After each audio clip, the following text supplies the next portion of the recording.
ugly sweater as the Titans lead us into madness, into this journey, into the Upside Down.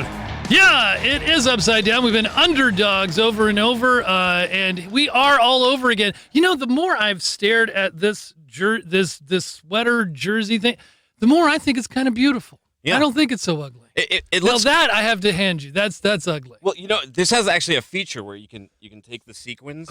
Wow. Yeah, and you can turn it into I think it's the Upside Down now. Oh, and then I go see. the other way. It's There's the Upside Down. The kids on their BMX bikes. Well, it's exciting. Hey, I saw the new Terminator movie. Hot garbage. Don't waste your money. Don't waste it. It's the same thing as everyone. It's like they send two Terminators back from the past. One's a good one and one's a bad one, and they have to protect somebody. Yeah, but that's the way they always are. I can't tell what you're gonna like or not like necessarily. Well, I saw Lost City of Gold, the Dora the Explorer movie. Can you say delicioso? That was a good one. With the kids. Map, inside the map. Yeah. I think having like kids makes some of those things just better because you get subjected to so much kids content. Yeah.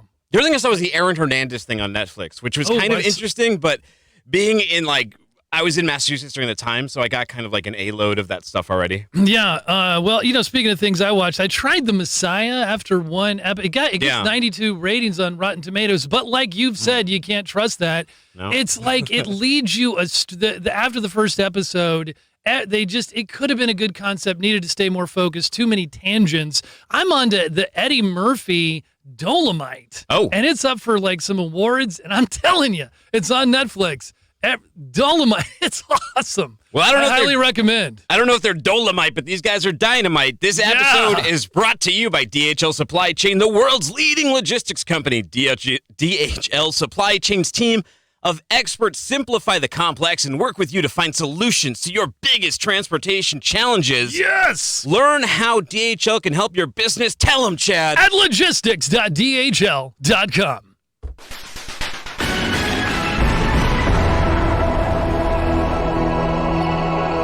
What's up with that? A lot of people were asking that yesterday, man. Yes. DAT load board glitch could cost small business truckers thousands. This, not too long after truckstop.com had a similar image. Or if you are a journalist from a very old publication and hadn't noticed they changed their name 5 years ago, you might call it Internet Truck Stop. Starting early Thursday, small business truckers who rely on the spot market began reporting problems logging into the DAT load board to find freight. Well, the DAT online load board and mobile app are back up and working now. DAT told FreightWaves that a rare unforeseen problem resulting from a scheduled maintenance upgrade caused its load board to slow to a crawl as users tried to access its system early Thursday.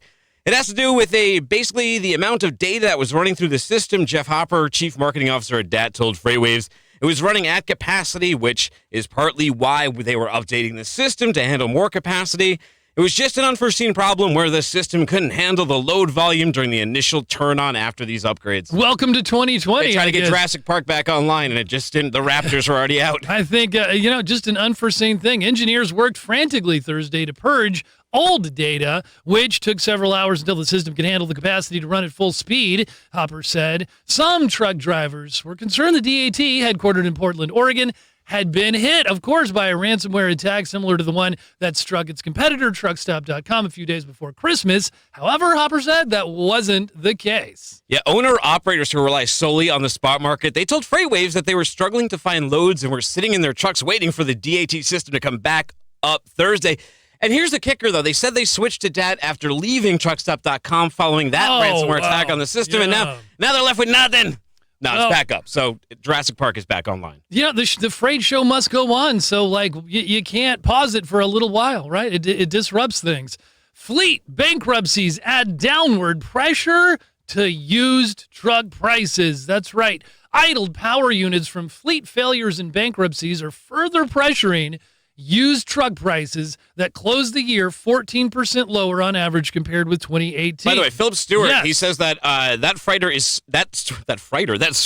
is terrifying. I believe that he is referring to yours. He's referring to yours. Of course he's not referring to mine. Look, terrifying. There we go. We got you guys up on here, too, if you got any comments and want to make fun of us. No, I think it's the upside down thing. It's really freaky. All right. A lot of excess, so back to the story here, a lot of excess inventory will simply sit here in the U.S. and represent a sunk cost on someone's balance sheet, Chris Visser, JD Power Commercial Vehicle Senior Analyst and Product Manager, told FreightWaves on Thursday. Hundreds of trucking companies failed in 2019, with several entering bankruptcy protection.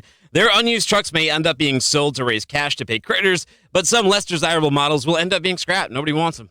These tractors, they add to a clogged pipeline of used trucks traded in for new units from a late 2018 fleet ordering frenzy to replace them. A frenzy. All right. Love's. Everyone likes some good trucker parking, right? Love's is adding. They're adding 40 new stores, which is going to equal 3,000 new parking spots in 2020. Love's Travel Stop's growth plans. This is something they started in 2019. It's also going to create 2,500 jobs, so pretty cool. Pretty cool in their expansion plan. But one thing that you noted was that it's kind of a drop in the bucket. Oh, yes, thanks. Yes, I did. I asked the research team. I was like, how much of a drop in the bucket is this?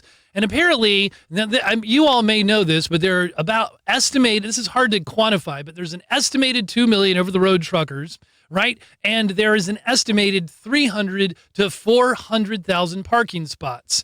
So this is a massive drop in the bucket. But hey, every little Love's opening helps. By the way, if you had to guess, is it harder to find a truck parking spot in a rural or an urban area or just outside of an urban area? I mean, take your pick. Oh, I thought you were going to say, is it harder to find than the lost city of Papita from Dora and the city of lost gold? Probably just about as hard. In this place, what is it? Rural or urban? Urban.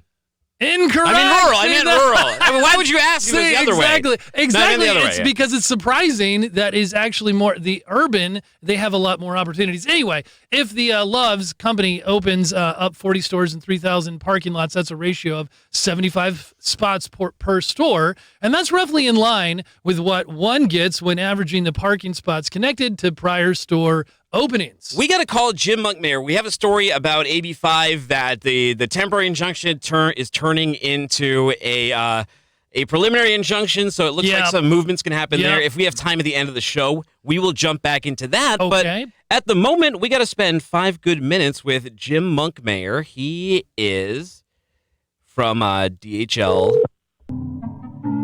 What? 5 good minutes. Bring him up. Hello. Hello, this is Jim. Hey, Jim, this is Dooner and Chad with What the Truck. Thank you so much for joining us on the air. Hey, Dooner and Chad, thanks for having me. Hey, Jim, great to have you. Jim Monkmeyer, great guy, president of transportation and DHL Supply Chain. Jim, just real quick, what does that mean? Well, my responsibilities for North America for our supply chain group for transportation management, the LOP services, the managed transportation, the brokerage services that we provide, and I'm kind of a spokesperson for our dedicated fleet services as well. Great, man. So how is the digitization of the supply chain helping you meet these increasing, changing customer demands, especially as we get into 2020? Yeah, the expectations are just so much higher than they were just a few years ago. Fortunately, the capabilities are there in the digital world to do so much more as well. Of course, our customers want faster deliveries, improved quality, while trying to push as much risk as possible off to third parties like DHL. So we had better know not just what we're doing, but also what outside influences can impact what we're doing and how to control those as well. We saw the digital revolution coming, and so we set out several years ago to really embrace it and become the digitalization leader. The challenge of our customers is in knowing how to invest the limited dollars that they have to get the most out of these capabilities, and there is no one-size-fits-all answer there. We currently invest over $500 million a year in this area as the largest contract logistics provider, and we're dealing with a lot of the most demanding multinationals out there. They expect DHL to not only provide the latest tech capabilities, but provide them at a shared cost, while also investing and sharing research on what's coming next. Last fall, in fact, we opened our third Global Innovation Center. This one's in Chicago for the Americas region, where we meet with clients to share best practices, develop solutions with them, really for some of the most complex supply chain challenges they have. And some of those complex supply chain challenges are end-to-end visibility. We know you guys have been doing that. Like what in 2020 are some must-haves that are going to enable greater visibility? What other technologies are emerging relative to transportation, Jim?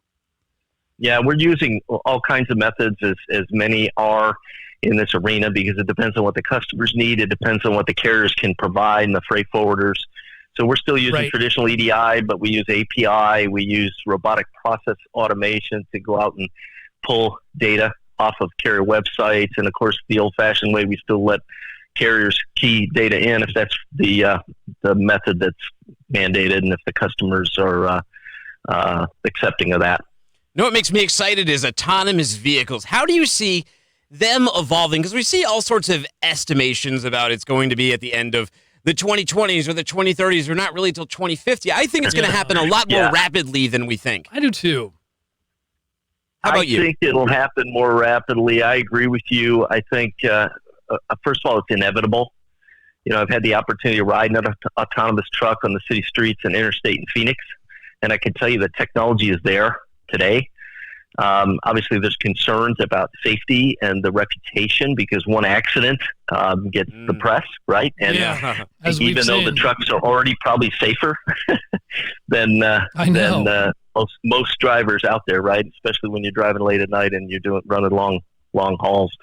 So while initially there was a focus around local deliveries, a lot of that has changed to look at long haul freeway driving as the best path forward, probably the fastest path forward. And these are typically the lanes that least desirable for the drivers. And platooning can be used here as well. This is when you tether the trucks together, and maybe you have a driver in the lead truck, but you could move 3 or 4 truckloads with just one driver. So the savings opportunity is there. More and more states are signing on. There's pressure for national legislation to allow this on a larger scale basis and a consistent basis. But despite this, we feel the broad use of the technology is probably still several years away. Costs are high. The infrastructure requires investment, but partnerships are now starting to form.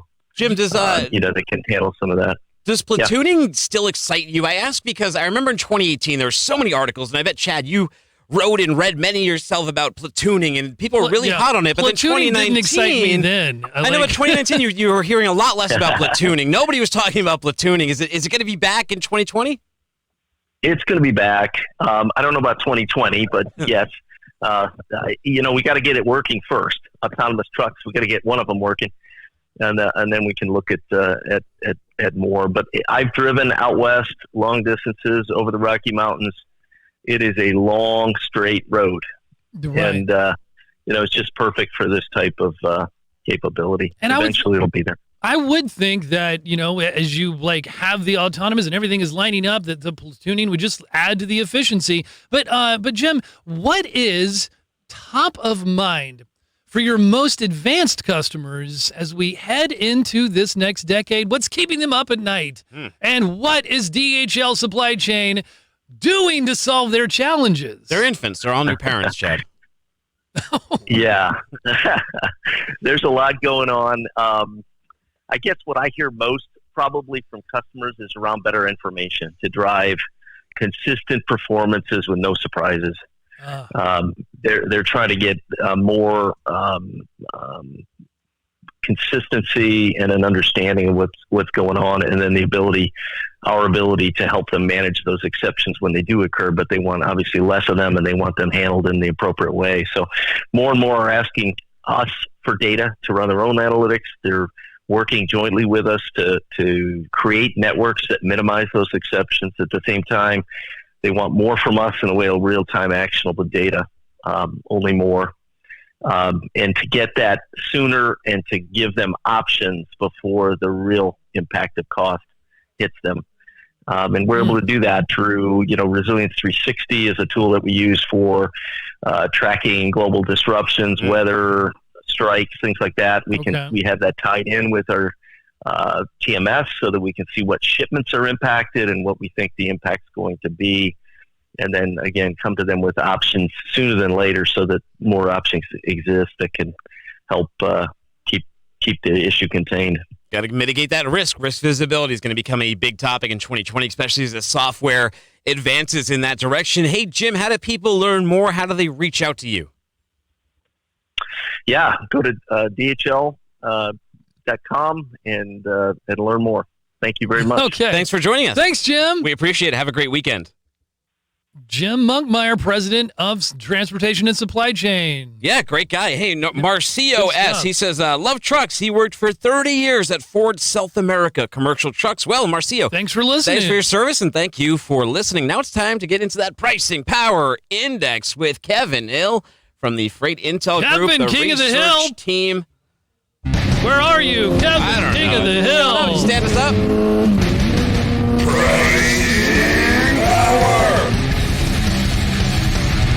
Wow. Oh, jeez. First He's not time even that he here. may not be here. I know. Well, what we wanted to talk about with him was the pricing power index, right? DHL Yep. Supply Chain. It has gone from, it was at 45 last week. It's gone to 40. The DHL Supply Chain Pricing Power Index is a index that we use that goes from 0 to 100. When it's at Right. 0, it fully favors the shippers. When it's at 100, it fully favors the carriers, and it uses 7 or 8 different metrics like outbound tender volume and rejects, and basically the amount of freight outgoing and the amount of freight being picked up. Yes. And in a number of cases that I was looking at with the pricing power index, we know that it was at 45 last week. And we know that it is now slightly trended back to 40, just a slight little degree toward the shipper, away from a balanced market in the carriers. In general, what's interesting is that I have noticed that there's a whole lot of things that seem to be neutral. Mm-hmm. Like, in terms of they aggregate their data from Sonar, and from the different points of aggregation, whether it's the economic way of seeing things, that seems to be very neutral. Whether it's all the different points that they're looking at, it's very neutral. Slightly favoring the shippers in most Michael cases. Murphy says, Bueller. Yeah, favoring the shippers. That's boring stuff. Let's stop reading that. So what's happening this weekend, why I want him to come on, and I hope he doesn't stand us up on radio, because he's going to be on radio on SiriusXM with me. Yep. Hopefully from 3 to 5 p.m. on Saturday. We're going to be continuing that conversation about Walmart trucker pay. I know on Monday we broke it down on how the cost of goods are raising because of tariffs and things like that. Not really trucker pay, but he's going to get into some of the economics of Walmart, things they covered on Great Quarter, guys, and those kind of things. Excuse me, sir. You have detention now. Yeah. I know. Where were you? What was so important? No, I was just. He out, was I deep was into out his research, talking. man. Oh, okay. I was just talking in the hall. Oh, that is not a good excuse. Wow. Wrong hallway. Well, update us real quick on the PPI. You have 60 seconds. 60 seconds. So it's at 40 again. Yeah. So basically 0 to 100. 0 is all the power. Yeah, to the we shippers. explained that already. For all the ways for all the ways it's balanced and maybe slightly trending in the shipper's direction, what's the one direction that it seems to really be crazy trending in the direction for carriers? So what's the good news for carriers? It says that because there's only 1 point, but it seems to be a big one. Yeah. So basically the 1 point where it's trending really good is kind of oversupply. Okay. That's diminishing down. So that's good. O-Try is still pretty elevated even in January, which is good. All right. Channel 146, SiriusXM's Road Dog Trucking, 3 to 5 p.m. I already mentioned we were going to talk about the Walmart trucker pay. We're going to really get deep into it, the economics of Walmart in terms of what you guys did in Great Quarter, guys. We'll do a segment or two on that, depending on how enraged the callers get again, because that one guy, it's a hot topic. as we mentioned, he kicked the hornet's nest when he said they weren't paid enough.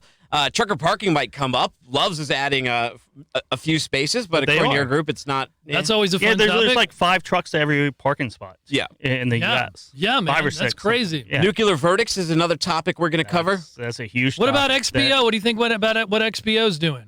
I think it's very interesting. I think sure is. It's a great story. It's going to last a long time. I think it's really interesting. We'll break down the numbers tomorrow on. Well, catch us up. What is on it? the radio? What's a great story? Oh, XPO. So basically, they're doing strategic alternatives. They announced it, and that they might spin off all their operating units except for LTL, and it's probably looking to become a pure play LTL company that will be the third largest in the U.S. with no debt and a lot of cash to go out and do a roll-up again, which is what Brad Jacobs does. That's right. That's what they He's did. M&A king. That's what they did for the previous decade. Exactly right. That's how they got to from nothing to XPO in 8 years, I think. Right. Wow. And so here they are, and they're going to maybe reverse course a little bit and get their EBITDA multiples. Yeah, reversed. definitely. You see this in a lot of conglomerates, right? If you take like GE, right? It's really hard to put a valuation on GE because they're in so many multiple different businesses, like Yes. conglomerate. So it's kind of blended in. It's really hard for analysts to value, and then on the other side of that, you have the pure plays, which they do one thing like an LTL company, right? And they do it LTL does LTL, and you can put a nice multiple on that. Yeah. like a Saya. Like I say, yeah. So basically, what they'll do is they'll sell off all the other businesses, take the cash, pay off debt, and still have a lot of money to go out and buy smaller LTL, roll that up, and that's what he does all the time. Kevin, here's the good news. The radio show, it's okay to be 3 minutes late because it doesn't start till 3:03. So if you are late for that, but I should tell you it's like at 2:30. So that way, if you, you'll be there. It's the only time he's ever been late. It's the only time he's ever been late. I was down. That's here. right. I was down here waiting. Oh. You guys usually You are just like didn't 10 hear minutes us. out. Yeah. Next time we'll ring No, that we're not. cowbell. We have a lot of calls. Next time we'll. Next time, stand over here. We'll just wave you in. Okay. Yeah, those guys, like, yeah. All right. We'll do. It's We'll okay, do. man. We're running a tight ship here. Yeah, on the because today we got to website. make Very some good. calls. Now we're going to call to Cassandra Gaines, and we'll thank nice. her for. Do Yeah. you want to hang out with us? Will we talk to her? Yeah. All right. Awesome. Yeah, All right, let's we'll have do you it, do man. that. Then we'll kick you out after that. Sure. All right. F you. I hate everybody. I'm the man. I will never give you my. Order in the court! All right. All right, here we go. Bringing her up. It's a great intro. I know. I should have had this more queued up. That's Off my- okay. Cassandra? You can Oh, blame wait. it on me. Cassandra? Hi. Hi. I'm sorry. I had you muted. Hi. Hi, We are back on time. it's Matt Gaines. I'm watching the show. How and then awesome. I hear Dooner say, "Oh, we're gonna call Cassandra Gaines," and I'm like, "Oh shit, that's me." Uh-oh. Turn this off. Just Beep. focus. Yes. Yes. So you emailed guys. me. You emailed me yesterday a couple of cases, and it's whenever you email me, it's like good news that you're emailing me, but bad news as well because it's always something horrible that happened. Like one of Yeah. them. Tell us the story of Ronald McNutt, the case of the crushed trucker. I know. I felt so bad when I saw this case. I was doing my, legal research, trying to keep my thumb on the pulse, and I come across this decision that the court made, and really the court's just made it on the defendants. They're all trying to bring in other defendants and point fingers at each other and normal litigation drama. But the underlying facts of the case were interesting and also very sad. So we have this case is in Illinois, and a couple construction companies were building a dam, and they hired a metal company, a recycling company, to take away probably the remains of the old dam, but it's a scrap job. And the metal company hires a trucking company.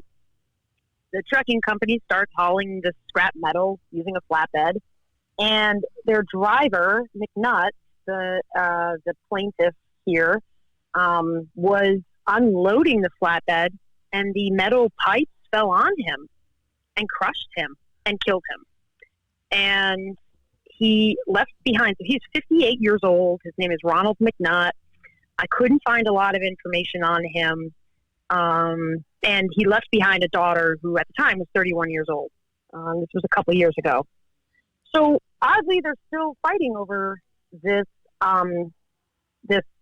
case, and the estate. His daughter has sued the construction company. They sued the metal scrapping company, the trucking company, and everybody's pointing their fingers at each other. For example, the most obvious finger to be pointed was at whoever loaded the pipes. Mm-hmm. I was think going to they're say arguing exactly that- like when the pipes roll off and crush somebody, whose fault is that? Like, how do they determine fault? Because it's a horrible accident, right? I mean, was there negligence? Yeah. And that's why I couldn't get any more details, and I'll keep an eye on this case to get more details about it. But what it usually has to do with either how the goods were unloaded or how they were loaded. So I think this might be a situation, and I'm just pontificating here using my experience with loading and unloading accidents, is even if it was loaded improperly, there is still some liability on the trucking company, because drivers are often trained how to identify when equipment's been or goods have been misloaded.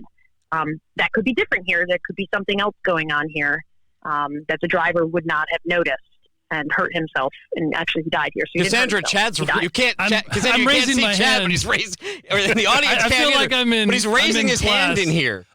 So my question, actually, because this is a curiosity show, right? Sometimes we just we're led by that, if nothing else. I'm like, and this is while we all feel obviously for the victim, I would think that companies must have all kinds of protection clauses and things you have to sign off on, right? Which would naturally kind of protect them and make litigation against them harder. Is that? That's a good question.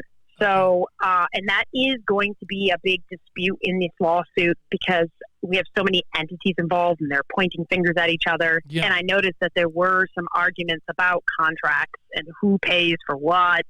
I think that's going to be a big piece in there. And here is that people are saying they signed a contract, and which kept them from being sued about something like this. Okay. There's a policy that plays into this too. It depends on what state the court is sitting in, but sometimes courts don't really like hearing that, when someone dies in such a manner, and if a party is negligent, that party simply has gotten out of any liability because of a contract. Right. So that will be interesting too. I don't know how Illinois law applies there, but then what is a really good point. Yeah, what is the point of signing the contract in the first place if in the end they're just going to say no? It is just transportation. When has a contract ever mattered in transportation? Contracts don't matter.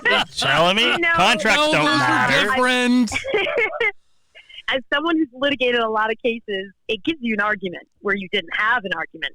So what you try to do when you're defending your client or when you're pursuing an action is you really try to throw a lot of shit at the wall. And, sorry, Emily. Beep. And yeah, Emily just beat me. But you try to throw many arguments at the wall as possible to muddy the waters so that the parties can at least settle. It's really hard when you don't have any arguments. You've got to sit there and think them up. So the contracts do add value. They add arguments, and they push people to settle instead of fighting over all of this kind of stuff. So did you read Kevin's paper, and can you give a grade to it? Was it a C, a B, an A? I know they do that research on nuclear verdicts, and we are going to be talking about them this weekend on radio too, Cassandra. So if you want to... Seth wrote it, I think, right? Yeah. Seth and Andrew wrote most of it. I did a lot of the research, but they actually did all the writing. Okay, so, yeah. You did the research. Well, I didn't do the research, but I took part in the research, but I didn't actually write too much of it. It was an A++++. Oh, wow. I read Thank that you. thing front to back. She's one of the I nice went to sleep with professors. it underneath my pillow. No, I'll tell you if it was a piece of shit. Sorry, Emmy. But I practically slept with that thing under my head. And here's the thing: is what made my life, my little simple Cassandra world, happy. Is yesterday a client said something about the paper and even mentioned something that was written in it, which really warmed my heart because I see that people. It was like a business person too. People are interested. They want to know how, and that article really addressed the how, the ins and the outs, and gave you some insight into that crazy world. Nice. Wow. Thank you very much. And Cassandra actually pointed us in the right direction, put us in contact with so many valuable sources. So she had a lot to do with this paper as well. Yeah, she did. Well, Kevin and I are hosting Sirius XM radio show tomorrow, 3 to 5 p.m. Cassandra. So if you're around, you know the number. Dial into us. We'll be happy to talk to you. I do. Oh, I will. All right. We got to call them. And guys, yeah, I have to give a big shout out to my favorite company, which is Lean Staffing today, because I'm going to do some shit slinging at Trey. I'm going to challenge him. Uh-oh. Woo! All right. My client uses Lean Staffing, so I'm going to challenge him. Don't let him off the hook. All right. He is literally on the phone next. So, Cassandra, we got to let you go and we got to dial him up. But thank you. Thanks so much for your time. Thanks, Matt Gaines. The transportation lawyer, Cassandra Gaines. Google her. Take it easy. All right. Thank you. And also, Kevin, thank you for joining us today. Thank you. you. We're going to call up Trey Griggs Thanks, now. Kevin. And bring him on the line. Trey is actually in the comments right now, too. He was saying that, Philip Stewart, you're smarter than I am. I think the scales of justice. I think on Facebook, the only comment needed to be we've got bigger is in that picture. I only noticed the figurine of justice. We'll ask him. Shoaib Is that Karai cryptic? says yes. We'll ask him to explain that one to us. Trey Griggs, he actually just started as global director of sales at HubTech as well. A friend of ours we see out in the wild. He's not just an internet friend. Hey, what's up, guys? He's not catfishing Hey, us. Trey. Hey, Trey, I made you a bumper. Do you want to hear it? Let's hear it. I do. This ain't the gig economy. This is Trey Grigg's economy. It ain't trigonometry. It's the Grigg's economy. The Griggs economy. I love it, Duna. Very creative. That's awesome. Hey, man. Thank you. That's awesome. How you guys doing? We're doing great. How about you? Doing really well, man. Having a great day. Do you see Chad? Whose sweater is uglier, mine or Chad's? We're having a competition. Well, I got to say, I really like the blue one, but it does have an awful logo on it. So I don't know that I can go with that one. I think I'm going to have to go with you, Dooner. Well, you're a All right, Chiefs fan. Ugly, congratulations. He's a Chiefs fan, and I he's know. still sore that it hurts when you lose to Marcus Mariota in the playoffs like they did 2 years ago. Oh, yeah. You had to That bring did that hurt, up. and that is not easily forgotten. I tell you not what, easy though. to I tell you, we're underdogs. I will take that. And, like if we win all the way through to the Super Bowl, and I know I'm getting ahead of myself, but if we do, that is historic. It puts us in rarefied company. A wild I'll tell you card what, team? Chad, Oh, yeah. The Giants if did the that, right? Titans They beat the win- Patriots. They beat the 16-0 Patriots. The 1980 Raiders, the 2006 Steelers, and the 2007 Giants. They had a wild card in 1980? No, they Yes, didn't. that was No. the first year. All It was right. the Raiders. Trey, when is the last time that the Kansas City Chiefs won an AFC championship game? I don't know the year, but it was Super Bowl IV. No, the AFC championship game did not exist at that time. They have never won one. That's a trick question. So this will be their first. This will be their trick question. Hopefully Andy Reid doesn't completely mismanage the clock, which he tends to do in the biggest of let's moments hope so. sometimes. Trey, what's up in He has technology? historically had problems with that. What's up? What's Well, up in technology, I gotta man? Get back. I got to get back to the Titans for just a second here. So, Oh, Chad, okay. I got a bet for you. If the Titans win the Super Bowl, I will wear your sweater that you have right now on at FreightWaves Live in Atlanta. Deal. Oh, okay. Trey Griggs, you got yourself a deal. What do I have to It's do? like 100 degrees out there too. So Well, don't wash it, if, Chad. so if the Chiefs win, you have to wear my Patrick Mahomes jersey there, which will definitely not fit you. It'll be very tight. well, guy. for all of those reasons, that sounds good to me. What is with So Emily what's happening Zink? to technology? Emily Zink chimed in too. She said Chad's sweater is uglier because KC is going to win. Like what? Ow! What a fangirl! I thought she was from Nebraska or something. Yeah, They don't even have a She team. lived in Omaha for 6 Yeah. years. What does that make her, a Chiefs fan? I guess so. Okay. Well, That's awesome. fair enough. Emily's on my side. That a girl. That Yep. a girl. Trey, we know you got a lot. You guys got a lot of things going. You got a new gig at HubTech. Tell us what's new in technology. I do. Well, I got to tell you, just from a technology standpoint, I think the key word in 2020 is automation, and we've heard a lot of it. Yeah. But I think we're only getting started with that. I look around my own house for Christmas. We got one of those robot vacuums that literally vacuums our house every day. We don't have to do it anymore. It's Wow. incredible. And I It think really about my works? kids whenever they want to know. Yeah, man, Oh, I've definitely. had iRobot's a Massachusetts company, and I've had a Roomba. I won one at a raffle. I'm really good at I winning didn't think raffles. that they worked. No, they do. You know They're what? Tremendous. Yeah, especially if you have hardwood floors and thin cut Yeah. carpet. But if you have a lot of shag rugs, if you got a 70s style Yeah, pad like you, not as Chad, big. you got the wood paneling on the wall, the fake wood on the wall. Well, that'll never Yeah, work. it's not going to work in there. That'll never work. But anyway, Yeah, okay.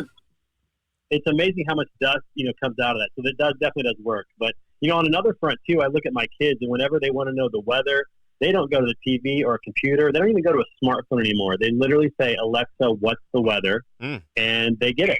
And so this is kind of the world that we're moving into where not only are we going to look at automation, but we're going to look at voice-activated automation. And those things are coming in the world. They're going to be coming in our industry pretty soon, which is exciting.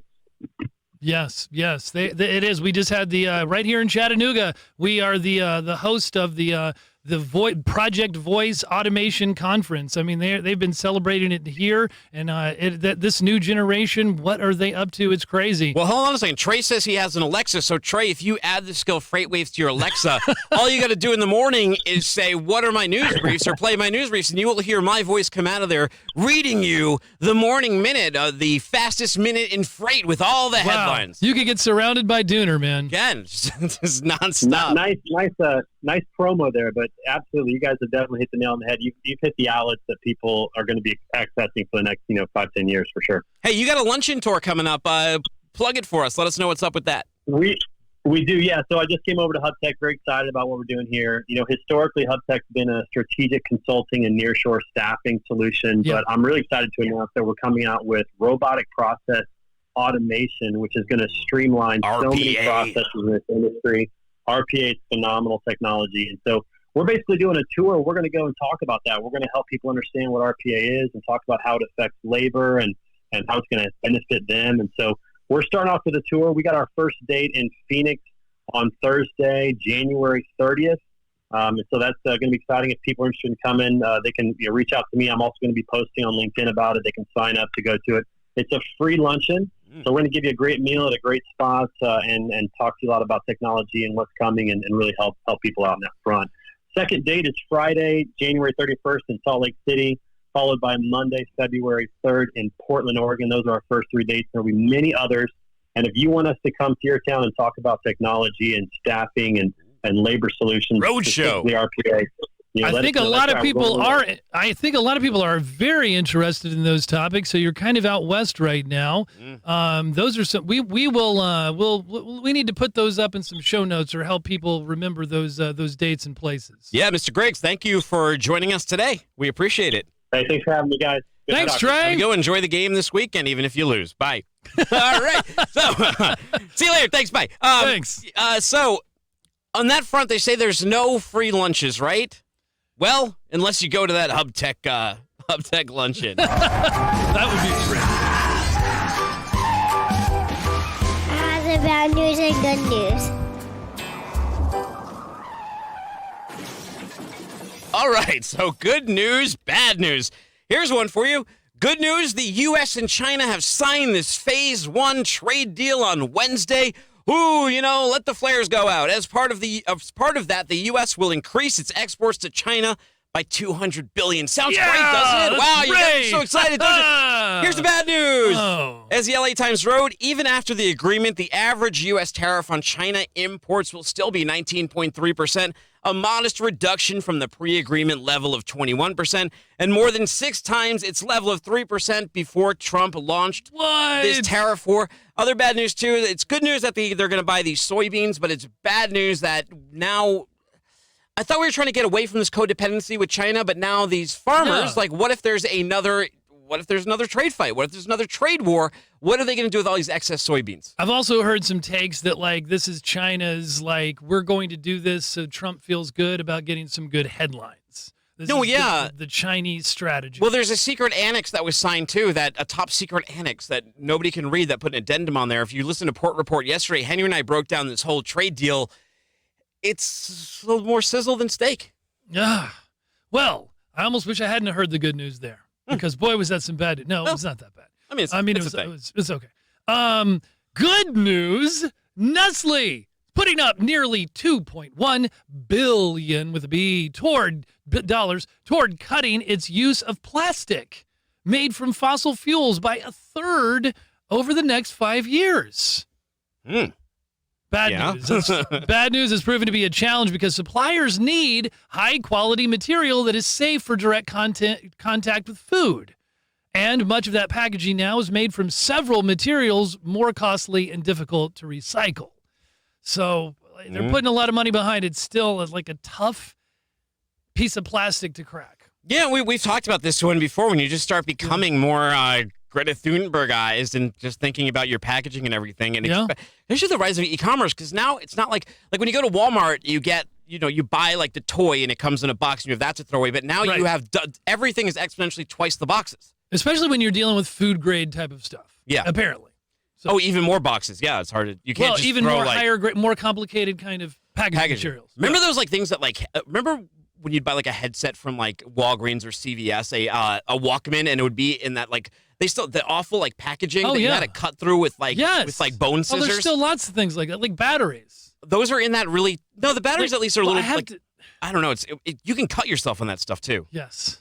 Here's some really cool stuff. I always like these nerdy things. Good news. There is an exoskeleton that could give Delta workers superhuman strength. Yes! This thing is fantastic. You can lift more than 200 pounds with this thing over 8 hours with no fatigue or anything like that. Sounds too good to be true, right? I don't hardly even need that. Bad news is they're kind of expensive. The Guardian the Guardian XO. It'll be offered as a robot and the same new model, robot as a service. RAS. We got RAS, we got SAS, now we have MASS, which is mobility as a service. Well, this is a RAS model, freeing customers from a large upfront capital expense to buy the unit or risk it becoming outdated or obsolete, according to a Sacro spokesperson in an email. The lease package includes maintenance, service, and upgrades. The monthly fee, here's how they word it. This is a little interesting. They said the monthly fee will be roughly equivalent to the annual cost of a full-time $25 an hour employee with benefits and related overhead expenses. Oh. So not only do you need the cargo guy, but then you have to pay this. So roughly, if you put that in, because that's a nice way of segmenting it, you're like, plus benefits. And so it's like $5,600 a month. Wow. And then the other bad news is I don't own one, because if I did, you could take over the world. You'd be like a superhero, Chad. Yeah, those things, they look straight out of a movie, right? It's pretty cool. But yeah, that's ridiculous, right? You're paying for two people to do one. Yeah. Good news. According to a panel of outside safety experts, the process used to certify aircraft, including the grounded Boeing 737 MAX, was found to be effective. Oh. And a significant contributor to the world's safest aviation system. Yeah. That's well, how are you great, going to turn that into bad news? Well, under this system, 346 people died, and attempts to change the system are likely. House Transportation and Infrastructure Committee Chairman Pete DeFazio said Thursday that his committee's investigation has revealed multiple points at which the certification process failed, and that he intends to propose legislative fixes. Well, by the way, a couple comments. Scott Hadley, he says that he's looking forward to hearing more from Trey. Good stuff. He enjoys the Grigg's economy. Yeah, Trey is great, too. And Blue Sea Services India says hello. So, hi, Blue Sea Services India. Hello. Here's some good news. A Japanese billionaire is looking to bring someone with him free of charge on a round-trip ticket to the moon. Yeah! Here's bad news. It's a lunar love affair. You have to be his girlfriend to go.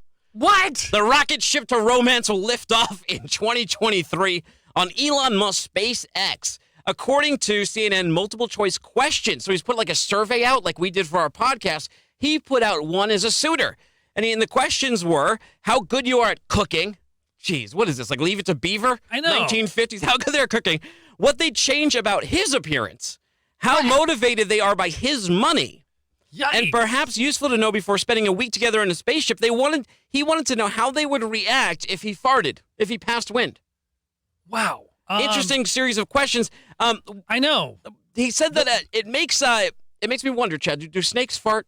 Do snakes fart? Like, what's the connection of snakes? I don't get it. I'm not saying he's a snake. I'm just curious if snakes fart. I'm going to say if a snake farts in the wood, no one hears it. No, yes. Would you apply to be his girlfriend? Would you go on the space cruise with my him? question is what does he mean motivated by his money? You mean like what if they said, well, I'm not motivated by your money. I don't care about your money. Is that a bad thing? Yeah, I know. Does he want them to be really motivated by his money and do lots of things with it? Whenever I take one of those like online quizzes, I never take them honestly because I'm always thinking like what they're wanting. The survey wants. Yeah. So I try to outthink it. Like I know that didn't work for me very well with standardized testing. I had to do one like I remember I was applying at like a record store, like a chain record store, like a Coconuts or something, and they made you do like a personality quiz over like a landline telephone.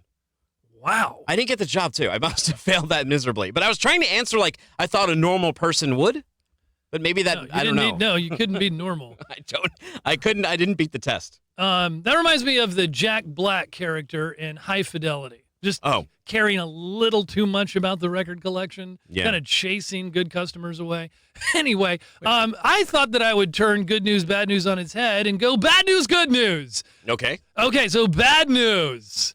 Sunday will be the 5th time this season that Tennessee has been an underdog of at least 4 points. Yeah.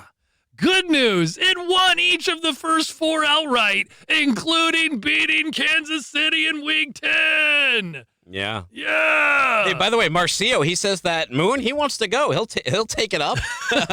He wants to have drinks in space. If you can cook, critique his appearance, and how long is that be trip? motivated by his money. I would like to do the first podcast in space. Like, I would like to go up and just do a podcast from there. Yeah, I think it would be like... It's an aspirational goal. How much, like, because there'll probably be press coverage. I wonder how much, like, that is worth in terms of media coverage, like, to spend to go up there and do it. You'd have to jump on, like, SpaceX or something. Boy, I mean, that would be an historic flight. It would. Yeah. Maybe me and Craig Fuller and you and a monkey. I'll go and do it. That'd be fun. So, final score. What's the score going to be this weekend? Oh, do I have to do that? Yeah. 30 Titans, 33. Kansas City Chiefs, 27. Wow, bold choice. All right, let's hear from the listeners in our section we like to call Comment Section Rodeo. Comment Section Rodeo.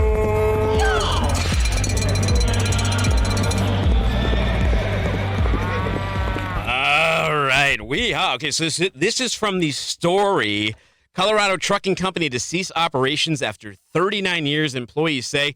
Mike says, I bet the new insurance quote came in. I just parked mine a few hours ago. I'm done too, but will never be reported anywhere. I would say that there are quite a few of us one-man operations shutting down right about now. Yep. Sitting here having a Heineken, a bit pissed, but all in all, very relieved. Time to move on as this industry has gone to the dogs. Good luck, guys and gals. And you know what? I think last year there was 800 trucking companies that shuttered, and the vast majority are guys like Mike over here. Yeah, from the same story, it is Travis that says, insurance is hard to pay. I've had to switch 3 different times in 2 years just to keep me going. I'm a one-man owner-operator, my own authority, truck and trailer, plus freight rates and fuel and everything else. It's hard to make it, and this ELD. Still harping on those ELDs. He touched on all of them. All right. I mean, that would be like people still like complaining about like blinkers or something on the car. Not like, but I mean, it's been a optional. year. It's been a year. Well, Now, actually, the hard mandate didn't even come till April. It hadn't even been a year for some people. Now, I'm trying to figure out if it's just bias and I didn't notice as much in the Northeast because people definitely don't use blinkers that often. But here, I feel like they use them even less. They really do. I know. I was gonna say it's sloppy. Yeah, it's just it bothers me. That is a pet peeve. I don't have a lot, but that is one. The other thing here, too, that's much different than the Northeast, we had the guys from SiriusXM who were visiting. They're from New York. They're used to downtown Manhattan. And also in Boston, a lot of jaywalking goes on there because the streets are older, you know. If there's it can take a long time to wait for lights to cycle. So if you got an opening, people are just going to cross the street. And cars understand this, too. Cars, like, they are on the lookout. They will stop. They might flip you off. They might give you the what the F hands. Right. You know, but they're not going to usually run you over. But in the South, it's completely different in Tennessee. Like, if you are in the road, they're like, I don't see nothing, and they just keep coming. They just keep coming towards you. I haven't noticed that. Maybe that's some anecdotal experience. They definitely don't react like Northeasterners do. Like, Northeasterners have a visceral, angry reaction, but, like, they slow the car down. Well, right. I don't know. But I mean, that one thing that, like, in the South, there are a lot more. This is one thing that I feel like I would be more Northeastern about. If, like, the light is go and green and you should be going and you're not going, go! Yeah, I honk. You know what I mean? Like, go, and I will honk after a beat or two. Yeah, I do, too. Even though my wife tells me not to, but I do. I do it. And it's like, but most people don't. They'll just politely just keep sitting there. No, and so many times they jolt up like they were looking at their phone, just as I suspected. All right, Dan, he writes in, might as well hang yourself as to work for a large carrier. I did 3 times, and all 3 jobs were crap.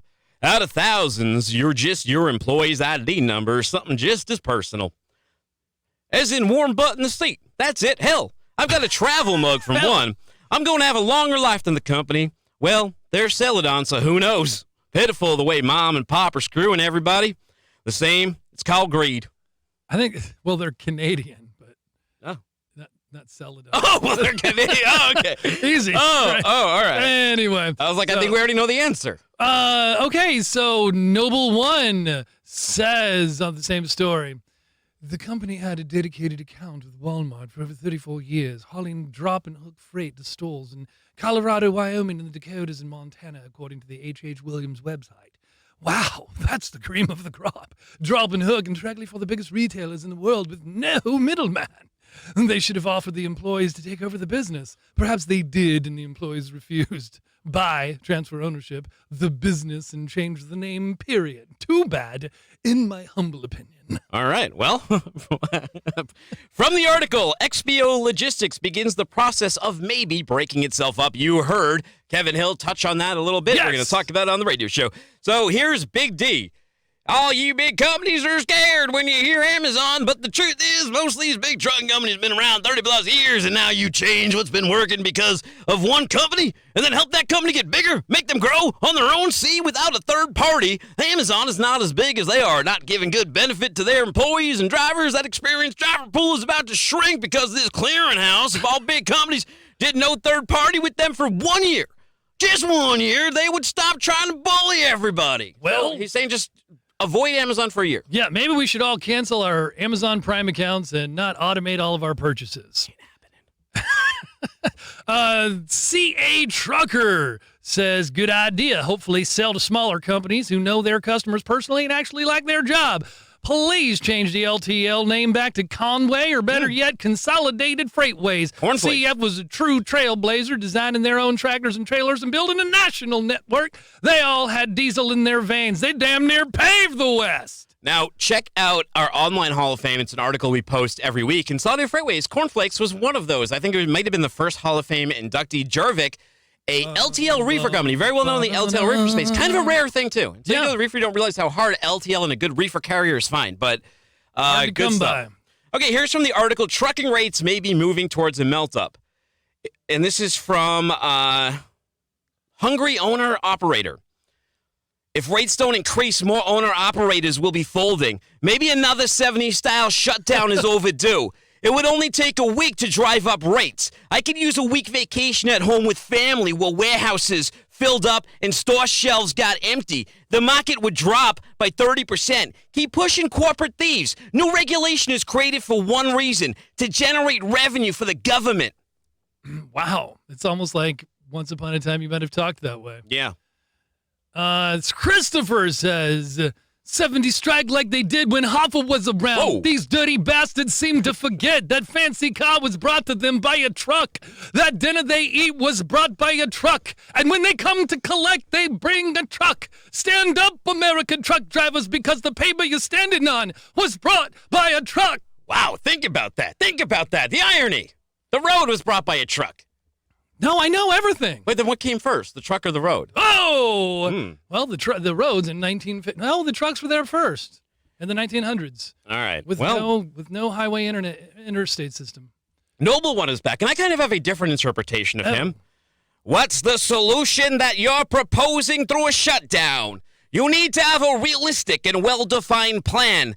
Do you guys have one? Back in the 70s, strikes that included tons of drivers were due to oil prices skyrocketing, leading to insane fuel prices and costs. However, it certainly didn't prevent oil and fuel prices from swinging in the future. Therefore, this strike was temporary, Band-Aid for a temporary change. The only way you guys can even come close to a potential meaningful shutdown is through association with organized labor unions. They have the skills and tools to create change at the top. It all comes down to politics. Do you have something meaningful to offer them which would attract their interest and further their agenda? At this point, there is nothing meaningful that affects all truckers to draw all truckers together. You need a common hardship that affects you, that brings you all together. I personally don't believe in shutdowns. However, when you start advocating a strike, aka shutdown, you speak in organized labor union language. Perhaps you should approach them and inform yourselves. In my humble opinion. What do you think? I kind of lost the plot there. But okay, the Oscars. Do you think the Irishman's gonna win? The Irish. I don't know all the nominations. The Irishman was great. Yes, it's gonna win something. All right. I thought it's kind of a. Well, a lot of people say it's kind of long, and I kind of feel like 3 it was. hours? I feel like it was the kind of movie that when I was in social studies, they would have brought in on the VCR cart. You know what I'm talking about? No, why? Well, like I tell you what, movies like that are 3 hours. I'm like, it's like The Godfather. I'm just like, I get like, oh, let's watch that. I just eat it up. I can't get enough. The 3 hours didn't bother me at all because really, there's not like slow, boring time. There's always something happening. Unlike The Messiah, you're like, why are they filming this person like walking for like 3 seconds and then it's slow. That's a very Gus Van Santian kind of thing to just like follow people like walking and.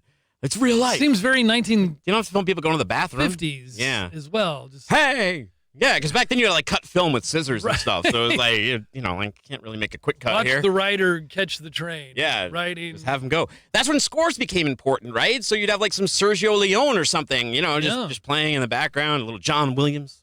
I suppose so. Well, What do we got coming up? Nashville. We're going to Nashville. Going to Nashville, not next week, but we got a week. We got a week Air Cargo, to Nashville. hype it up. 26th to the 28th. Yes. We are, Craig Fuller is doing a keynote speech there. We're going to be talking to a lot of interesting people, already lining them up. Yeah, we're going to be talking with, of course, top of the what the truck will be. We'll also be talking with Chris McMillan, VP of IT at AIT Worldwide. Whoa. We'll be talking with air cargo reporter Eric Coolish about the events, Andrew Ladabashe of Reliance Partners, and Ronald Ramsey, the CCO. I mean, the list goes on. Josh Wolf, CEO of Cargo Ship. Yeah. Eric Hare, CEO of K9 Global. Now, we talk about that date on the moon. We're talking to a guy from NASA. Oh, yeah. Can't get to the moon without NASA. No. Maybe you'll get some inroads for your possibility of the bring me aboard too, please. Oh, by the way, I told the network we would try to be off at exactly 60 minutes, so let's hit the music. Get out of here. Follow him at Chad Prevost. Follow me at Timothy Duder. That's DOONER. Get all your FreightWaves podcasts by subscribing to FreightCast. Got every single show, including this one that we call What the Truck! Bang, bang, bang, bang, bang. Also, download the FreightWaves TV app. You can rewatch this spectacle of freight and madness. You can watch this on YouTube, LinkedIn, all those great shows. I can't wait to get to air cargo, prepare for takeoff. And this weekend, Nashville, we're coming for you. Man, you talk about Henry